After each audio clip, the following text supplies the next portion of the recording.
Hey guys, what's going on? John here from What's Spinning, here tonight to chat about this new Ty Segall album, First Taste. Ty Segall is an underground psychedelic rock, garage punk legend and an obsession of mine since high school. If you're just getting into him or just kind of want to get into him, I don't envy you at all because it's so hard to even figure out where to start with Ty because he's got so much material. Now, I for one have never been that high on the early days of him, like the Lemons album and his early self-titled days. They're certainly good albums, but I feel like they're a little maybe too lo-fi for me. But after that, Ty just sort of took off really quickly and became the next level of creativity in psychedelic rock and garage rock. There was my personal favorite, the absolutely fuzzed-out freak show of Melted, the burned-out blues of Goodbye Bread, his foray into metal on Slaughterhouse, the masterfully retro Sleeper, the Zappa worship of Emotional Mugger. And then, of course, there's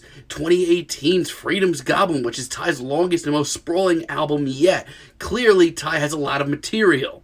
Sure, there are a couple of lukewarm albums in his discography, like the very straightforward Twins, and the tragically straightforward, his second self-titled album a couple of years ago. But most of his material is worth a listen, and if you don't like an album of his, you can go on to listen to something else and have a completely different opinion on it because he changes up his sound practically every year. And that's just his solo stuff. He's got side projects like Fuzz and Gogs. He's done tons of great collaborations with the likes of White Fence and Michael Cronin. There's live albums, great little EPs. Being a Ty Segall fan is exhausting. Now, this new album, First Taste, is an interesting and strange one for Ty. Before we even get into this, let's chat about these singles. They're a little interesting, mostly because Ty on this album has given up the guitar and turned up everything else between distorted bass and keyboards and strings and all these other weird instrumentals. Let's see if it pans out for him. This album starts off with Taste, and as far as a really sprawling, hard to pinpoint intro, this track is great. I love how unbearably fuzzed out this track gets. It almost reminds me of a B-side of Emotional Mugger. His vocals are great here as well. They're very upfront. If you know Ty's work, you'll know that that's not always the case. This one is just a serious jam that seems to never really sit still. It's constantly bouncing up and down. It's constantly shifting pace. It's constantly changing direction. All this without any guitars, which is pretty interesting. This is a great introduction to this new sound that Ty is going for. It's a weird one, but it certainly does work for him. Now, one thing I do commend overall over everything on this album are the grooves, which there are quite a few of. The added focus on bass and drums on this album leads to some serious grooves, which I can't help but be floored by most of the time. Tracks like The Fall are a lot to take in, honestly. And this track is just absolutely massive sounding. But within this chaos and these instrumentals coming at every angle, Ty sounds surprisingly at home, and I really love this track. The Arms, on the other hand, is a real left turn. The lack of guitars continue to put Ty in these really interesting predicaments. He has to get creative for better and for worse on almost every track. This one almost has a weird medieval sound to it, reminiscent of his Sentimental Goblin EP, which was 5 minutes long. But honestly, while I do sort of wish that this album was a little heavier and would love to hear this album with a couple of crunchy guitars, I think it really works out for him. It's highly melodic, and the sort of semi-stripped down sound to this one really does bring in that retro feel that Ty's always worked with. Radio, to me, by far is my favorite single here. This is the sort of freaky, off-kilter, and just strange track that I'm always going to want to hear Ty on. This is the kind of track that's really fascinating here because it shows Ty bringing in all these elements of other genres that we've never really heard from him before. But it's just so hypnotic, so catchy, and it shows him starting with a small groove and making it into a monstrosity of one, and it's really great. Easily the most instantaneous track here.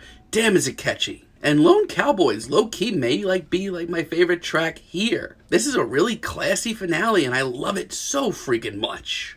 It's got this strange mysticism to it that I honestly really wish he dived so much further into on earlier tracks here. It's hypnotic and repetitive, but it's also catchy enough to really stick with you. It's certainly retro at times, but the very glossy production gives it a very current sound as well. This is just overall a really great song. I really wish that he kind of poked down this way a little bit more. Now, sadly, there are a handful of tracks here that make me feel like Ty's a little too much out of his comfort zone and end up coming off a little disappointing, sadly. Take, for example, Ice Plant. This one's actually really tough for me to talk badly about. Ty's vocal performance on this track is so bluesy and so emotional. Might be my favorite vocal performance of the album. I freaking love that about this track. Honestly, I can't even remember the last time he belted out in such a way. But outside of that, especially as far as the instrumental goes, this track is one of the biggest snoozers I've heard from Ty in years. And there is like a chunk of like 3 tracks back to back halfway through the album that are just some of the worst tracks he's put out in years. There's When I Met My Parents, Part 1. This is just so disappointing from start to finish, even though it's only a minute long. I mean, sure, there's a very hectic, wild, in-the-moment groove that I feel like I should be like going nuts over. But this track just has a very unfinished sound to it. Like, there's some good ideas, but like, come on. I sing them, I kind of have a lot of the same thoughts on. Once again, there's some interesting ideas in here. While the plucked instrumentals have brought in a lot of tension on other tracks here,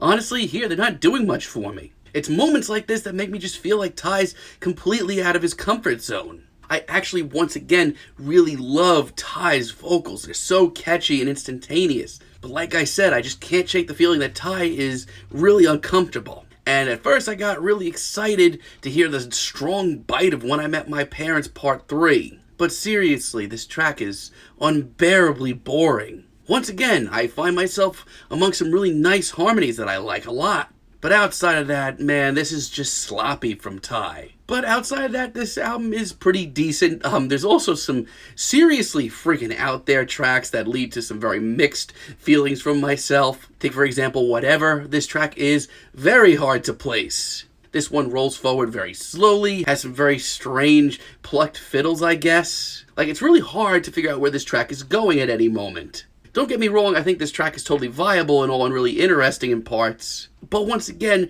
I kind of just really would love to have heard this track with some more crunchy guitars. But Ty does sort of balance that out with some really freakish and alarming horns, which I actually really love. I'm kind of in the middle on this track. And I worship the dog. Like, what a freaking trip this one is. Once again, this could have easily been thrown in to the Emotional Mugger album. In every way here, Ty just sounds like he's practically tortured in the middle of all these very abrasive instrumentals. And it barely has any structure. Instruments just seem to kind of pop in and pop out at their own will. It's an absolute freak show of a tune, but it's one of my favorite here. It's legitimately really exciting. It's the sort of completely over-the-top experimental tune that Ty whips out every once in a while and just instantly has me back in like his good graces and just makes me worship everything he does. And of course, this is all without his very sly, evil, twisted chorus that I just can't help but eat up.